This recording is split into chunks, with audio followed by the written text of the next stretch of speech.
Fala pessoal, muito boa noite, seja muito bem-vindo ao nosso BMC Talks, o nosso programa semanal de entrevistas aqui na BMC News. Lembrando também que o BMC Talks você pode acompanhar por podcast, né? É só procurar na sua plataforma de podcast preferida, BMC Talks com o Marcos Saravari. Toda semana tem programa novo, né? Mas somente ao vivo aqui na BMC News. Depois você pode ouvir, rever quantas vezes você quiser, tá? Lembrando que a gente sempre traz aqui os maiores nomes em gestão de portfólio, empreendedores, né? As pessoas que estão realmente revolucionando o Brasil.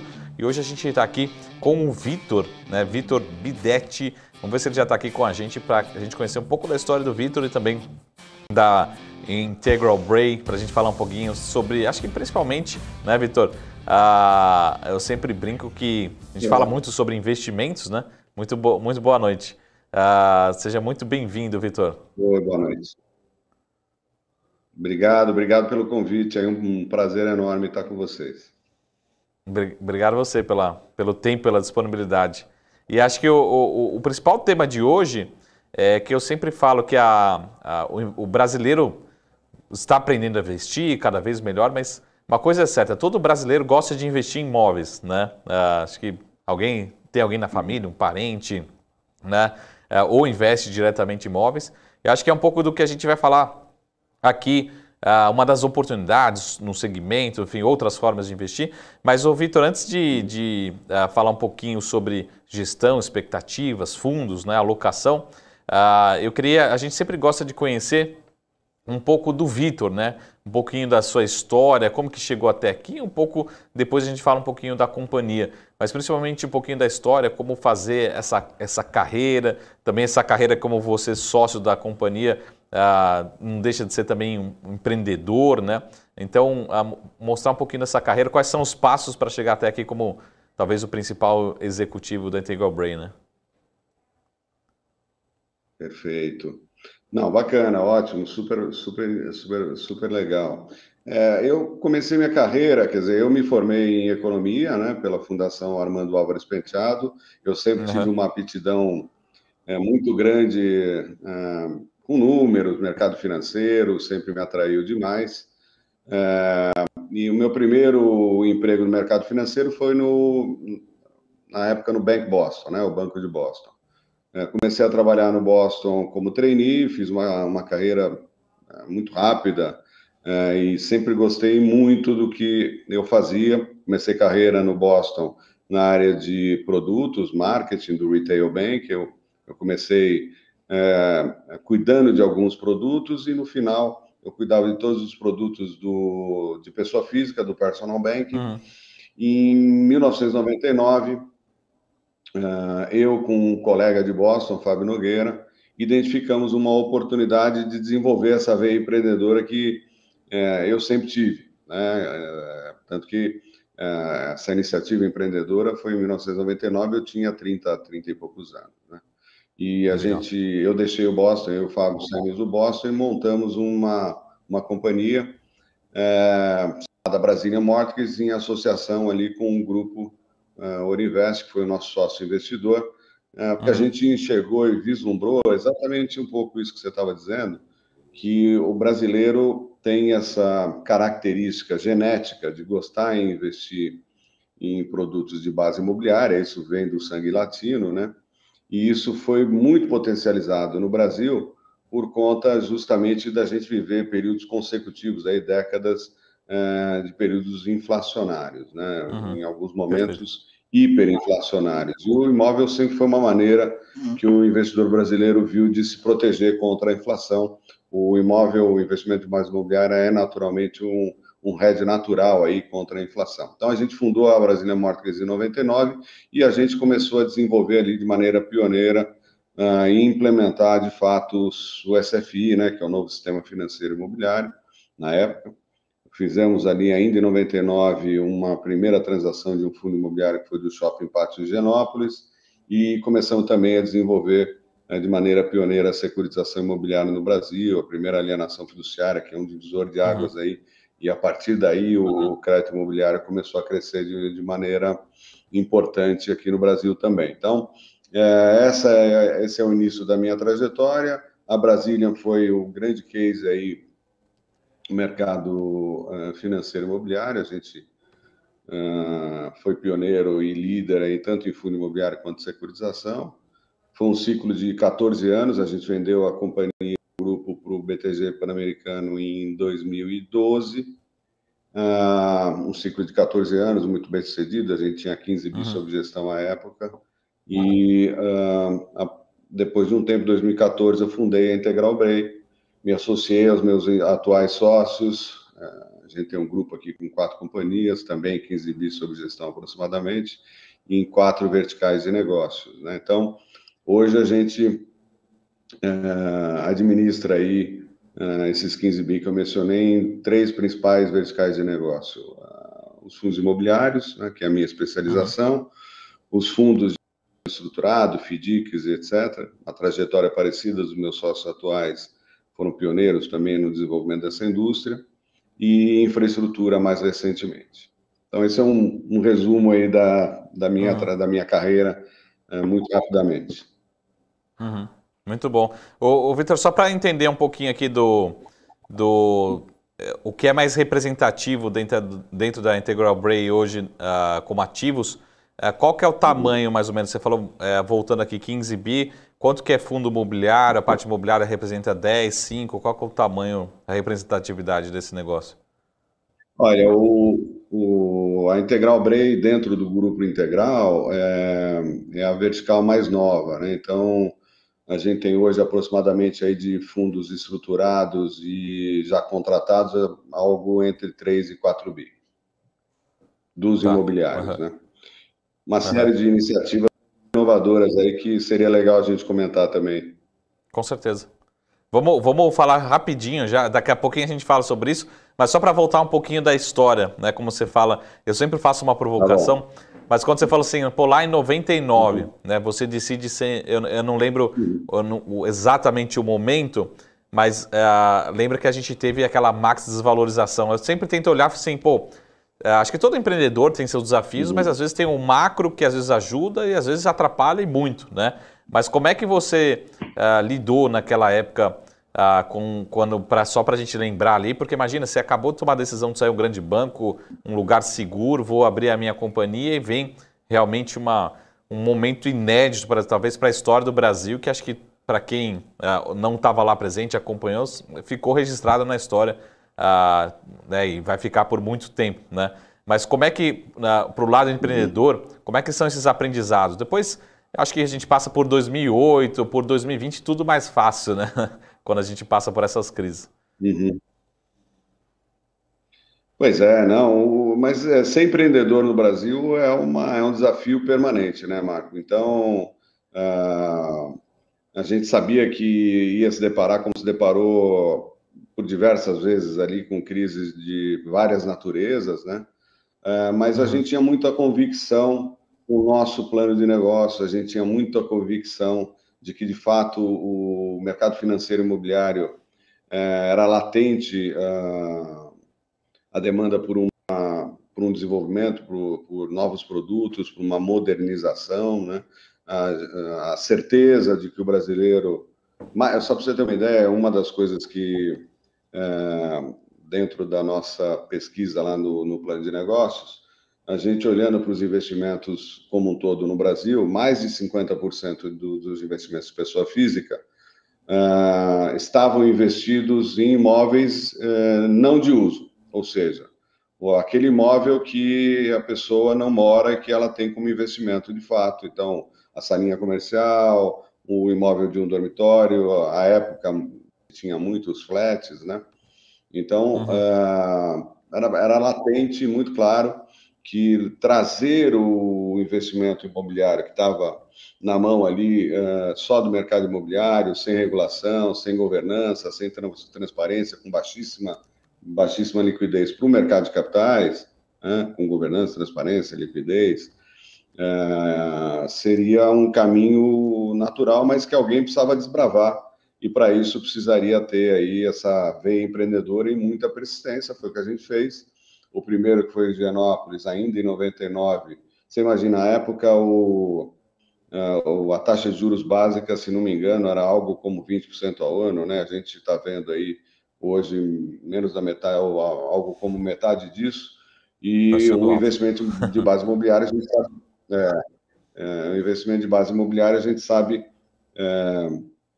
que tem suas limitações do ponto de vista daquela renda que é gerada pelos aluguéis, mas o retorno de um investimento de base imobiliária ele se dá através de uma combinação de fatores, né? Que não é só aquele aluguel, aquele rendimento que é distribuído através dos fundos imobiliários hoje, mas também da eventual valorização que aquele imóvel pode apresentar, então, o eventual ganho de capital, né? Então, essa convicção era muito forte, a gente foi muito persistente, resiliente, né?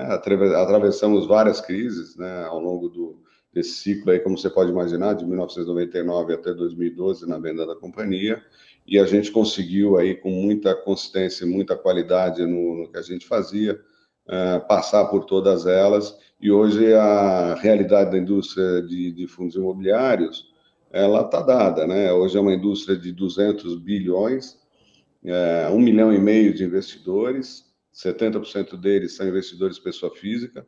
O brasileiro já conhece o fundo imobiliário, identifica nele o que a gente procurou apresentar lá atrás e permanentemente continua fazendo, que é a maneira moderna de se investir em imóveis, né? 1,5 milhão de investidores. Isso não deixou de crescer em nenhum momento, mesmo naquele período de crise ou mesmo em momentos de maior volatilidade da indústria. E agora é dar sequência no trabalho. Eu acho que a indústria de fundo imobiliário ela ainda está, eu brinco, na infância, porque ela representa apenas 3,5% aproximadamente do total de fundos de investimentos no Brasil. É uma classe que tem tudo para alcançar pelo menos 10%, 10% a 15% aí no médio prazo, e isso significa multiplicar aí o seu tamanho por 3, 4, 5 vezes aí nos próximos anos. Sim. Ô Vitor, só a gente começar a falar um pouquinho da Integral, só as curiosidades, a gente começar, depois começa a falar um pouquinho da companhia. Mas começando pelo arroz com feijão, né? O que significa o BREI, o nome aqui? Tem algo relacionado com real estate? Qual que é a definição aqui desse nome? Por que do nome? Na verdade, quando eu fundei... perfeito, é isso aí. Quando eu fundei em 2014, eu fundei inicialmente como BREI, uma iniciativa minha, depois da venda lá para o BTG Pan-Americano. BREI significa Brazilian Real Estate Investments, né? E tem tudo a ver com o meu ciclo anterior. Então a gente fundou e acabou ficando conhecida como BREI, que é o nickname aí do Brazilian Real Estate Investments. Depois da minha associação à Integral, aí a gente tendo transformado ali a nossa atual sociedade, que tem 3 sócios controladores, né? Eu, o Antônio Herman e o Carlos Fagundes, que são os fundadores da Integral, por coincidência, em 1999 também. O Antônio Herman é um banqueiro conhecido, foi presidente de alguns bancos. O Carlos Fagundes é uma referência aí na indústria de securitização não imobiliária. Ele que, como eu mencionei, né, uma trajetória parecida com a nossa lá na Brasília, no desenvolvimento da indústria de fundos imobiliários. Eles foram pioneiros, mas o Fagundes aí no desenvolvimento dos FDICs, né? Então a gente se associou, juntou a iniciativa, recém-iniciativa em 2014, a gente se juntou em 2015, passou a atuar como uma plataforma. A gente tem hoje aqui 4 companhias, né, numa plataforma que a gente chama de Integral Group. Então, a Integral BREI é a gestora com foco nos fundos imobiliários ou nos ativos de base imobiliária. A Integral Investimentos é a gestora com foco nos fundos de crédito privado e os fundos abertos. A gente tem uma DTVM aqui chamada Integral Access, onde a gente faz estruturação e distribuição de outros produtos que não necessariamente os fundos que a gente faz gestão aqui, CRIs, CRAs, debêntures, de tal maneira que a gente consegue atender o mercado de maneira completa, no conceito One Stop Shop. E a Integral Trust, que é o nosso braço de tecnologia e serviços. Então, Como a Brei já estava ficando conhecida, o Brazilian Real Estate Investments é uma assinatura que me acompanha há muito tempo. A gente optou por manter Brei no sobrenome da Integral, mas hoje é um grupo com 4 companhias, essas verticais que eu mencionei, é o Grupo Integral. Uhum. Tá ótimo.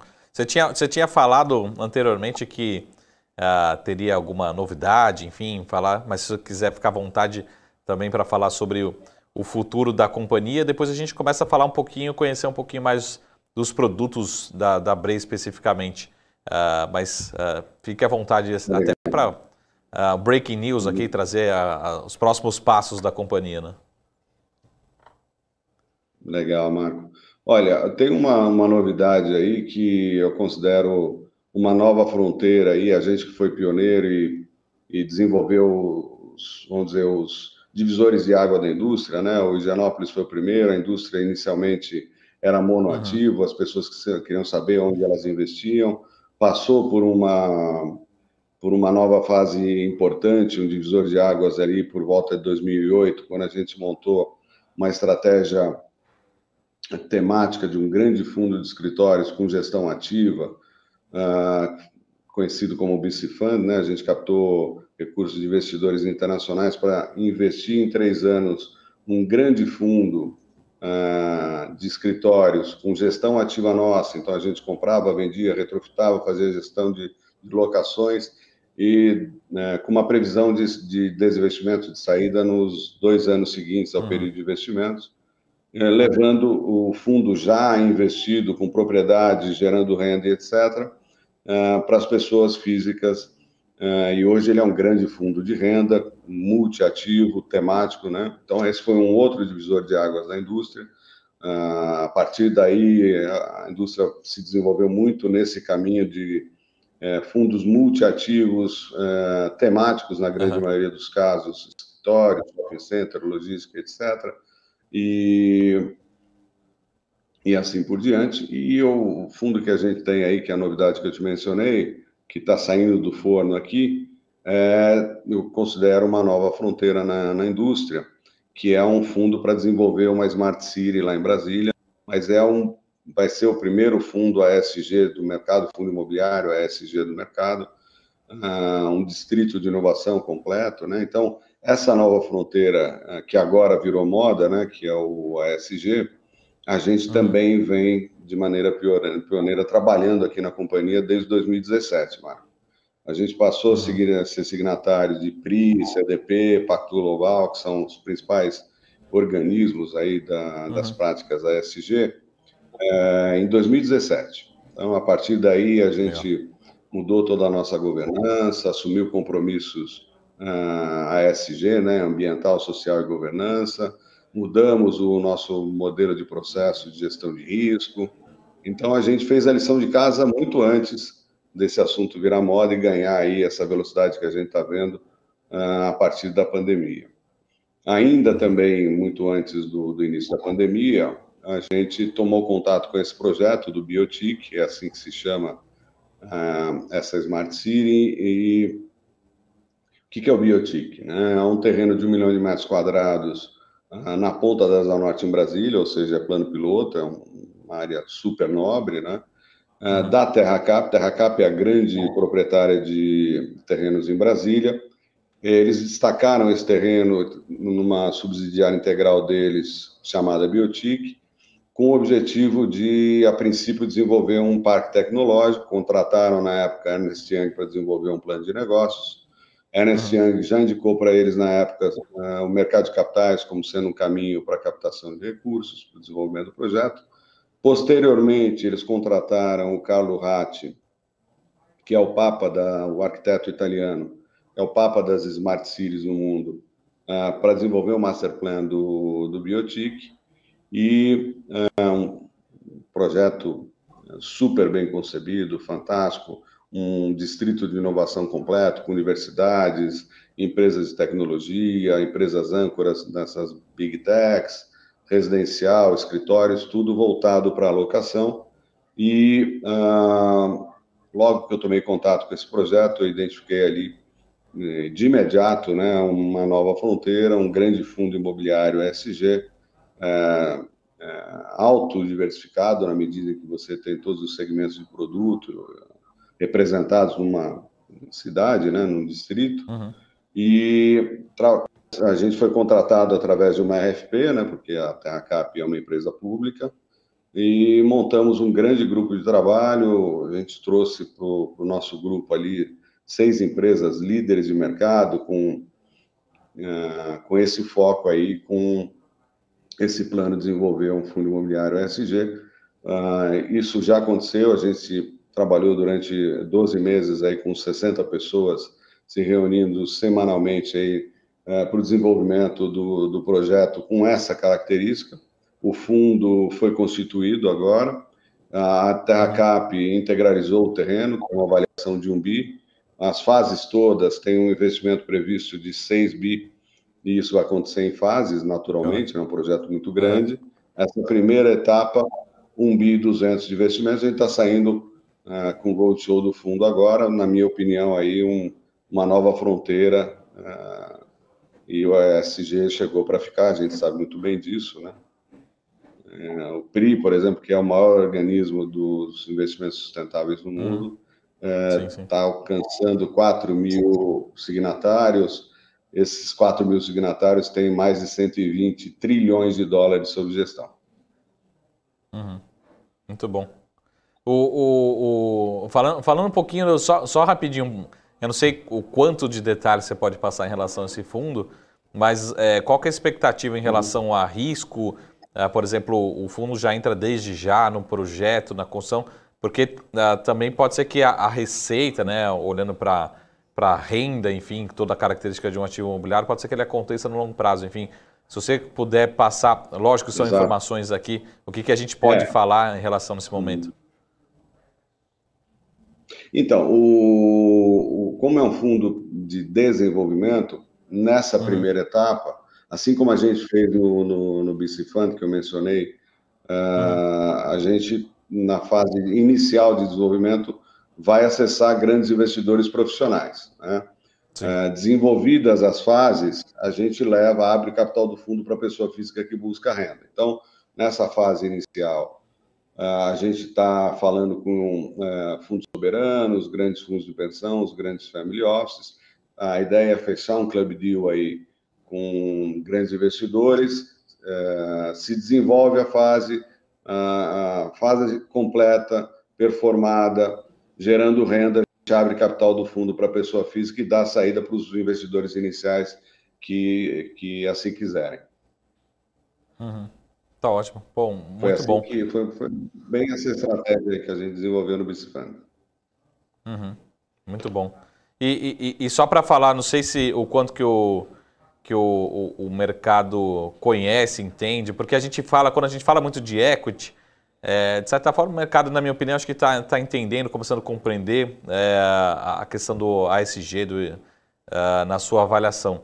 Agora, no fundo imobiliário, o que você acredita que possa trazer de realmente diferencial? Será que a gente vai ter... Vou fazer alguns chutes aqui, né? Será que vão ter inquilinos ou pessoas mais estáveis, mais previsíveis? Você pode ter uma governança melhor? Enfim, o que a gente pode esperar? Porque realmente é tudo muito novo e tem acho que mais curiosidades em relação a esse tema para fundo imobiliário, né?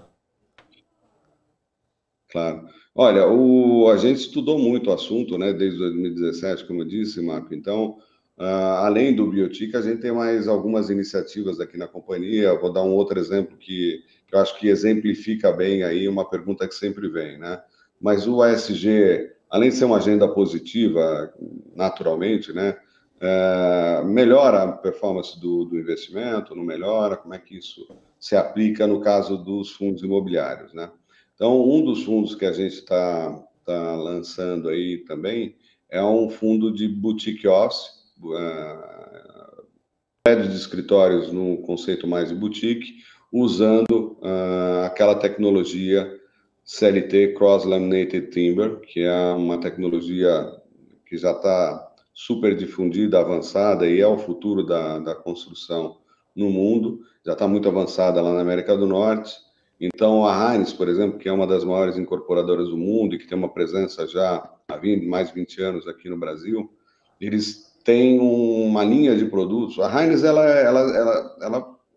é mais uma gestora de recursos do que propriamente dita uma incorporadora, né? Ela faz muito parecido com o que a gente faz aqui. Eles têm uma linha de produtos chamada T3, que é um produto que é exatamente focado nessa tecnologia de madeira engenheirada, o Cross-Laminated Timber. Essa é a linha de produtos mais rentável da Heinz, né? Tem um caso que se destaca muito, que é o T3 Minneapolis. Eles lançaram em 2018, é um edifício todo CLT, boutique office, e ele bateu o recorde de valor de locação histórico lá em Minneapolis. Em 2019, o preço de locação desse edifício superou 50% do que se praticava à época lá, e mais de 18,5%, se não me engano, da média dos classe A's do ano anterior. Então, por que isso? Porque é um produto que, além de ter uma qualidade superior, cria uma atratividade do ponto de vista dos inquilinos, ele traz também benefícios do ponto de vista dos elementos que compõem o custo de um empreendimento imobiliário. Um deles, que é relevante, é tempo, né? Tempo faz toda a diferença aí na conta do retorno do investimento. E outro é qualidade construtiva e capacidade de adaptação do projeto à necessidade dos diversos inquilinos. Então, esse é um exemplo prático aí de como os investimentos ESG conseguem trazer um retorno maior para os investidores. No caso do Biotic, a gente conseguiu implementar as 3 letrinhas, né? Porque o ambiental, no caso do imobiliário, é muito claro, né?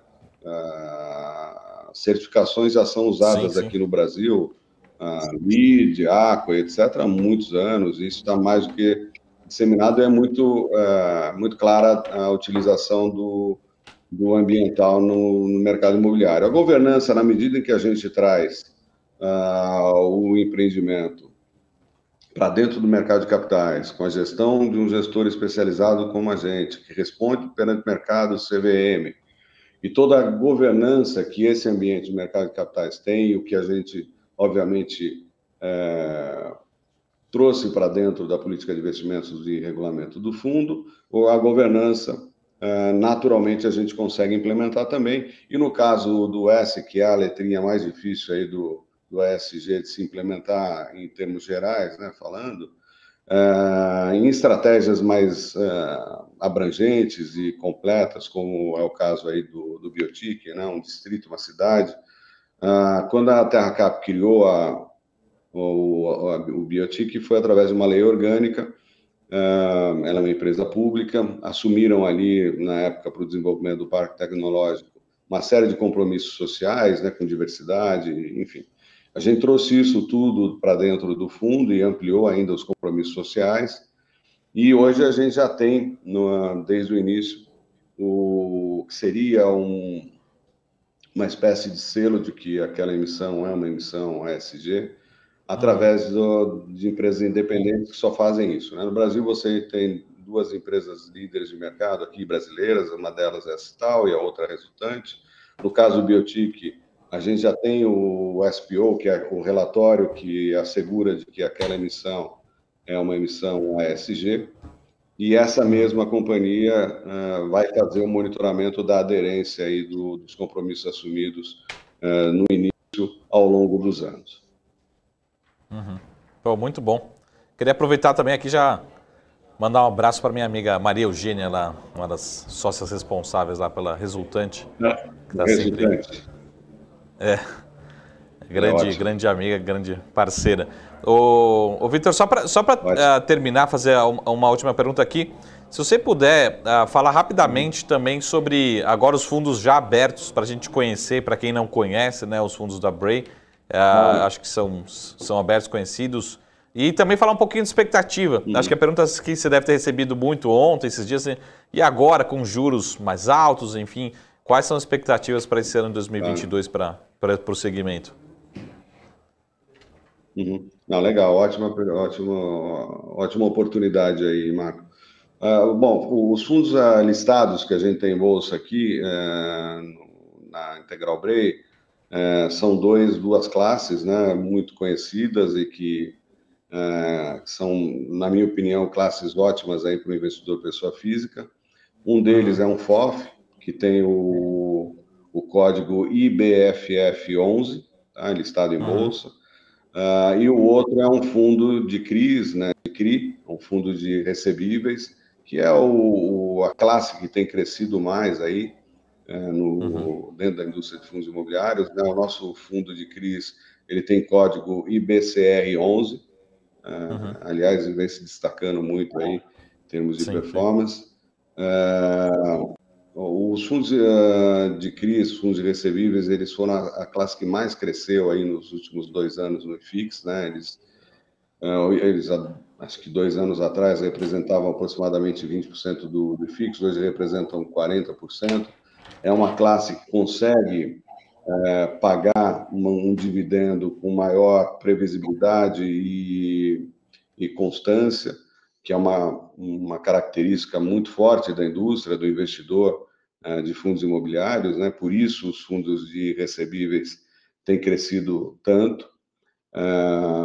Nesse período que se apresenta aí, a indústria teve um primeiro semestre excepcional de 2021, né? Cresceu, bateu recorde total, absoluto. A gente vinha naquele cenário de taxa de juros muito, muito baixa, né? Que se estendeu talvez excessivamente, né? Aquele 2. E a partir de agosto do ano passado, o cenário começou a mudar e mudou muito rapidamente, né? A gente teve várias questões internas, outras externas, a questão da inflação que está afetando o mundo inteiro e muito a gente aqui, fez com que o Banco Central tivesse que tomar aí medidas contracionistas e aumentar a taxa de juros. Isso, obviamente, não ajuda nenhum produto de renda variável, mas os fundos imobiliários têm essa característica que eu comentei no início da nossa conversa, de ser um hedge natural contra períodos inflacionários. Os fundos de CRI, principalmente aí, que normalmente têm os seus créditos indexados à inflação, continuaram performando muito bem. Os fundos imobiliários, de um modo geral, a partir desse período aí de volatilidade maior, sofreram um pouquinho, estão bastante descontados. Quando a gente olha os fundamentos, né, que num fundo de edifícios corporativos ou num fundo de logística ou de shopping, quando você olha os fundamentos, né, preço de metro quadrado, custo de reposição, né? Você sabe que lá na Brasília, um dos nossos sócios foi o Equity International do Sanzel. O Sanzel é o Midas do setor imobiliário no mundo, né? Muito conhecido. Eu sou conselheiro deles aqui no Brasil. E no livro do Sanzel tem lá uma frase que eu costumo citar, que é uma métrica, talvez a principal métrica nossa aqui sempre foi, de quem entende de mercado imobiliário, que é custo de reposição. Custo de reposição é a principal métrica que um bom gestor imobiliário, um investidor, deveria olhar muito mais do que vacância e preço de locação, né? O custo de reposição é o custo que você tem para produzir aquele determinado ativo, né? Um equipamento, um prédio de escritórios, por exemplo, né? Então, quando você olha esses fundamentos hoje, você vê aí distorções importantes, né? Você pega preço do metro quadrado médio do BC Fund, que é um grande fundo que eu mencionei, e que tem ali um portfólio de edifícios de alta qualidade, a maioria deles classe A a mais. O preço do metro quadrado médio ao valor da cota do BC Fund hoje é algo ao redor de 10 mil reais, né? Alguma coisa assim. O custo de reposição, que é essa principal variável que a gente estava falando aqui, porque é ele que vai ditar o futuro dos preços, né? O custo de reposição de um edifício classe A é de 15 a 20 mil reais. Ou seja, o valor de mercado de 50% a 100%, Então, a gente está falando que ele está cotado a um valor que é, em média, 50% do custo de reposição. Quer dizer, uma grande distorção que mostra aí claramente uma grande janela de oportunidade, né? Quando a gente olha, por exemplo, o mercado americano, os REITs americanos, que são produtos que se assemelham ao nosso fundo imobiliário, não é exatamente igual, são companhias, né? Os REITs americanos estão num rally de crescimento de preço enorme. E aqui no Brasil, isso não aconteceu ainda, né? É uma janela de oportunidade muito clara, o momento atual, e isso vai começar a se verificar com mais nitidez aí, na minha visão, aí, ao longo dos meses do ano, segundo semestre, mais claramente, aí, quando a gente vai começar a ter uma leitura um pouco melhor da convergência aí da taxa de juros para o fim do ciclo, né? Então, os investidores profissionais estão se beneficiando desse momento. A gente aqui está aproveitando para desenvolver estratégias mais sofisticadas para pegar esse momento do contraciclo e a recuperação de preço dos mercados e investindo muito fortemente aí no nosso fundo de CRI e nessas estratégias de ESG que eu mencionei, que devem apresentar uma rentabilidade aí excepcional nos próximos anos. Tá ótimo. Pô, Vitor. Um detalhe, Marco, só para fechar essa análise, um detalhe, desculpa, eu queria mencionar uma coisa, acabei esquecendo, que está dentro desse contexto que você me perguntou, né? Sabe que esses dias a gente tem aqui uma área de research muito boa e está sempre olhando os números, etc. E o IFIX, que é o índice dos fundos imobiliários, ele fez 10 anos no ano passado, né? Ele começou em 2011, ano passado fez 10 anos, e a gente sempre olha nessa perspectiva de longo prazo, né? É a maneira correta de se olhar qualquer classe de renda variável. Quando a gente olha para mercados maduros, como o americano, em ciclos longos, a classe imobiliária é sempre a que tem a melhor performance. O IFIX fazendo 10 anos, essa análise é interessante. E nessa análise que a gente faz comparando o IFIX com o Bovespa e CDI, no ciclo dos 10 anos, ele teve uma rentabilidade, se não me engano, de 180%, e a Bovespa, por exemplo, de 50%, ou seja, foi mais do que 3 vezes a performance do Bovespa, com 1/3 da volatilidade, tá? Aquela medida de risco. Então, e ainda superou o CDI do período. Então, isso mostra que é uma indústria que vem amadurecendo claramente e que em ciclos longos está se comprovando que a gente sempre imaginou que fosse acontecer com o crescimento da indústria, o que acontece em outras indústrias mais maduras, como a americana, que a classe imobiliária é a classe que melhor performance em ciclos longos. Perfeito. Pô, muito bom. Muito obrigado pelas palavras aí, pelos estudos, né? E também parabéns pelo trabalho aí. Que venham mais 20, 30, 50 anos aí para o time da Bray. Vamos acompanhar e vamos marcar outros encontros aqui na BMC, também aqui no BMC Talks. E novamente, obrigado pela disponibilidade. Bom, eu que agradeço o convite aí, a oportunidade, Marco. Estou à disposição, foi um grande prazer aí falar com vocês, com a sua audiência, e permaneço à disposição. Obrigado aí, boa noite. Obrigado, boa noite. Boa noite. Boa noite, tchau, tchau.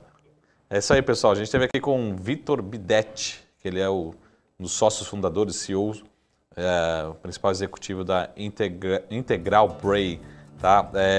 Lembrando que a gente conseguiu ver aqui que a Bray, principalmente, foi uma das vanguardistas aí no setor de investimentos imobiliários, também através de fundos imobiliários, né?